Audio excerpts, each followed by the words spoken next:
all. So, B2STYEAR Trade Academy first year anniversary இன்னைக்கு. So, உங்களை எல்லாரையும் வெல்கம் பண்ணுறதுல ஐ எம் வெரி ஹாப்பி. என்னுடைய ட்ரேடிங் எக்ஸ்பீரியன்ஸை தான் நான் ஷேர் பண்ண போகிறேன். ஸோ நம்மளுடைய கொரோனா எல்லாருக்கும் தெரியும்னு நினைக்கிறேன். எனக்கு வந்து ஒரு பெரிய எக்ஸ்பீரியன்ஸ் இருக்குது. என்னுடைய ப்ரீவியஸ் எக்ஸ்பீரியன்ஸ் பெருசு. பட் 3 இயர்ஸாக தான் வந்து என்னுடைய ட்ரேடிங் எக்ஸ்பீரியன்ஸ் வந்து இருக்குது. அதில் வந்து 2 இயர்ஸ் வந்து ஃபுல்லாகவே படிக்கிறதுக்கு மட்டுமே ஸ்பெண்ட் பண்ணியிருக்கேன். அண்ட் ஸோ வந்து இதில் நம்ம என்ன தெரிஞ்சிக்க வேண்டியது இருக்குன்னா, ட்ரேட் பண்ணோடனே நம்ம எடுத்தோடனே சம்பாதிச்சிடலான்னு சொல்லிட்டு. மேம் எவ்வளோ நாள் படிச்சிங்க?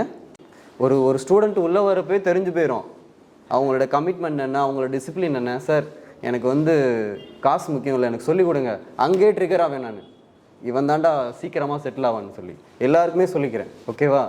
புரிஞ்சுக்கோங்க. இவங்க சொல்கிறது தெளிவாக கேளுங்க.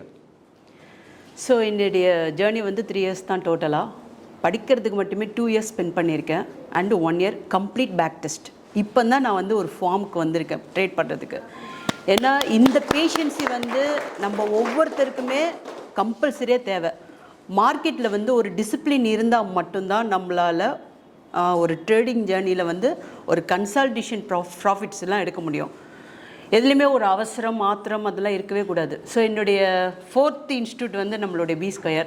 அதுக்கு முன்னாடி நான் ஒரு சில இன்ஸ்டியூட்லலாம் படிச்சுட்டு வந்திருக்கேன். இந்தியன் மார்க்கெட்டில் தான் ஸ்டார்ட் பண்ணேன். ஸோ பட் இங்கே B2STYEARல வந்ததுக்கு அப்புறம் தான் ஒரு ட்ரேட் பண்ணுறதுக்கே இங்கே தான் ஸ்டார்ட் பண்ணேன் நான். ஏன்னா நம்மளுடைய அருண் சாரும் ராஜேஷ் சாரும் வந்து நிறைய விஷயங்கள் வந்து சொல்லி கொடுத்துருக்காங்க. அவங்களுடைய ஆன்லைனில் வந்து சொல்லித்தரும்போது சார்ட்டை வந்து எப்படி பார்க்கணும் அப்படின்னு சொல்லிட்டு அருண் ப்ரோ தான் சொல்லி கொடுத்தாரு. ஏன்னா சார்ட்டை வந்து பார்க்க தெரிலனா பேரிஷில் இருக்கா புல்லிஷில் இருக்கான்னு தெரியாது.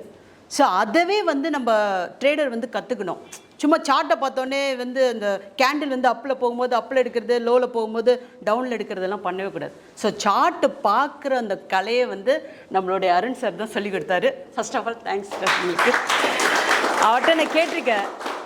ஸோ ஆன்லைனில் எடுக்கிறதோட ஆஃப்லைனில் வந்து கேட்டிருக்கேன். அவருடைய வே ஆஃப் அந்த டீச்சிங் மெத்தட் வந்து ரொம்ப ஒண்டர்ஃபுல்லாக இருக்கும். ஸோ நான் ரொம்ப அட்மையர் ஆகியிருக்கேன். நான் ராஜேஷ் சார் வந்து ஆன்லைனில் எடுத்திருக்காரு. ஆஃப்லைனில் அவருடைய டீச்சிங் நான் ரொம்ப கம்மியாக தான் கேட்டிருக்கேன். பட் அருண் சார் நிறைய கேட்டிருக்கேன். ஸோ சார்ட்டு பார்க்க ஸ்டார்ட் பண்ணது B2STYEARல தான். அதுக்கு முன்னாடி எனக்கு வேறு மென்டார் வந்து அந்த மாதிரிலாம் சொல்லித்தரல. வெறும் ஸ்ட்ராட்டஜி மட்டும் தான் சொல்லி தருவாங்க. பட் அது யூஸ் ஆகாது. ஸோ பேஸ் லெவலில் நான் இங்கே தான் கற்றுக்கிட்டேன். எப்படி வந்து சார்ட்டை கனெக்ட் பண்ணுறது எல்லாமே B2STYEARல தான் கற்றுக்கிட்டேன். ஸோ நான் இந்தியன் மார்க்கெட்டில் இங்கே நல்லா ரெடி ஆகிட்டு, பட் மை பர்சனல் இன்ட்ரெஸ்ட் வந்து பார்த்திங்கன்னா ஃபாரெக்ஸ் மார்க்கெட் தான். அதனால் நான் அதான் இந்த இந்தியன் மார்க்கெட்டோட நான் ஜேர்னியை வந்து நான் இது பண்ணல, முடிச்சிக்கல. அதனால் ஃபாரெக்ஸ் மார்க்கெட்டுக்கு உள்ளே போயிட்டேன். நான் இங்கே வந்து விடக்கூடாது. லிக்விடிட்டி பற்றி தெரிலனா வி ஆர் த லிக்விடிட்டி மார்க்கெட்டில். அதனால் ஸ்டடீஸ் வந்து ரொம்ப ரொம்ப இம்பார்ட்டண்ட்டு. ஒரு இடத்துல அப்படியே லேக் ஆகிட்டு நம்ம எங்கேயுமே நின்றக்கூடாது. அடுத்து என்ன நம்மன்னு சொல்லிட்டு மார்க்கெட்டில் வந்து படிக்கணும். படித்த விஷயத்த கம்பல்சரியாக பேக் டெஸ்ட் பண்ணணும். ஹோம்ஒர்க் பண்ணலன்னா இந்த ஃபீல்டில் கம்பல்சரியாக நிற்க முடியாது. நான் இந்த லாஸ்ட் 1 இயராக வந்து பர்ஃபார்மன்ஸ் பண்ணவங்களுக்கு சில பேரோட ஆக்டிவிட்டீஸ் எல்லாம் பார்த்தாலே ஒரு ஹாப்பியாக இருக்கும். ஸோ இவங்கெல்லாம் லேர்ன் பண்ணுறதுக்கு இன்ட்ரெஸ்டடாக வந்திருக்காங்க. இவங்க ஜஸ்ட் லைக் தட் ட்ரைனிங் மட்டும் முடிச்சுட்டு அவங்க ரூட்டில் அப்படியே போய்கிட்டே இருப்பாங்க. இப்போ 300 ஸ்டூடெண்ட்ஸ் இருக்காங்கன்னா 300 ஸ்டூடெண்ட்ஸ் கூட எல்லாருக்கூடையும் நாங்கள் டச்சில் இல்லை. சீரியஸ்லி லாஸ்ட் ஒரு 100 ஸ்டூடெண்ட்ஸ், ஒரு 120 ஸ்டூடெண்ட்ஸ் கூட தான் டச்சில் இருக்கும். பிகாஸ் ஆஃப் அவங்க ட்ராவல் பண்ணி போய்கிட்டே இருப்பாங்க. ஓகே, சில பேர் மட்டும் ரொம்ப ரொம்ப டச்சில் இருப்பாங்க, லைக் மேரி மேம் மாதிரி. சரியா? ஸோ அவங்களால முடியுதுன்னா அவங்களால முடியாமலாம் இல்லை. ஏதோ ஒரு விஷயந்தான் நீங்கள் ரொம்ப ரொம்ப தப்பு பண்ணுவீங்க.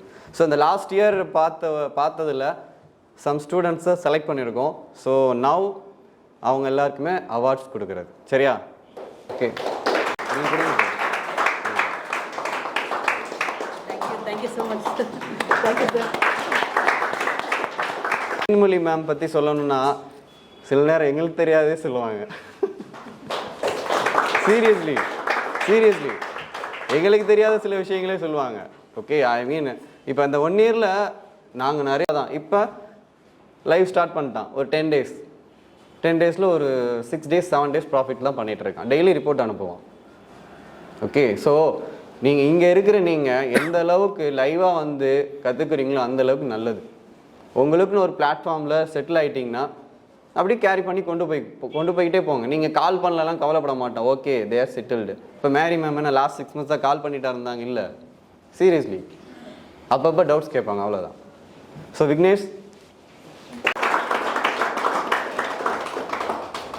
So Karthik sir, thank you sir.